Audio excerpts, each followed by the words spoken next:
Transition coaching is a guided process, a planned series of experiences that enable you to move more smoothly and therefore more quickly through the 3 phases of transition: the end, the middle, and your new beginning. With transitions, endings occur first, and a transition coach helps you discover what adjustments to make. Often you know something has to change, but don't yet know what your new goal is or what it could look like. If change has been forced on you, like a job coming to an end, a coach helps you work through the middle phases when you feel adrift, searching for your new direction, for fresh energy.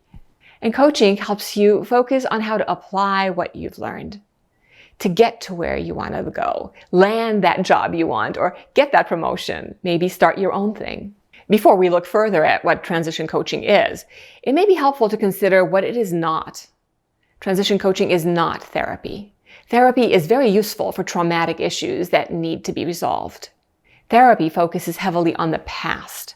By contrast, coaching is very future-oriented. Its focus is on what do you want? What values do you want to honor? What are the different perspectives that could bring you more options? What's important to explore? Where do you want to innovate? What is one action that can move you forward today? I often say, will you accept this challenge that I'm offering you? And you can always say yes, no, or counteroffer. That's a sense of coaching. And transition coaching, however, is not counseling. Your coach will not tell you precisely what to do. You'll brainstorm, but you decide. Imagine you're on this side of a 10-foot wall. On the other side of the wall is your treasure, your pot of gold, or whatever it is that you want at the end of this journey. A transition coach will not solve your problems for you, nor helicopter lift you over the wall. Instead, our job is to enable you to grow so you can see your own solutions, so you can be so tall and strong you can step over that wall or figure out what kind of ladder you need. Maybe you need to work your way around the wall or dig under it. In other words, to come up with a solution that's right for you, with clarity and wisdom, with certainty and courage and boldness.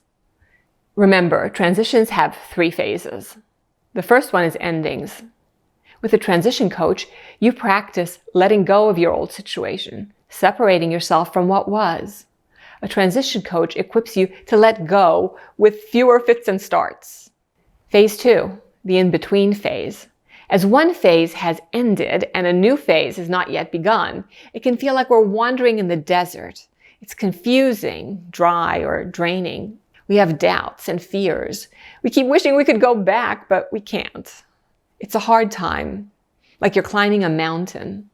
A transition coach who's been there and done that believes you're naturally creative and resourceful and fully able to spring back.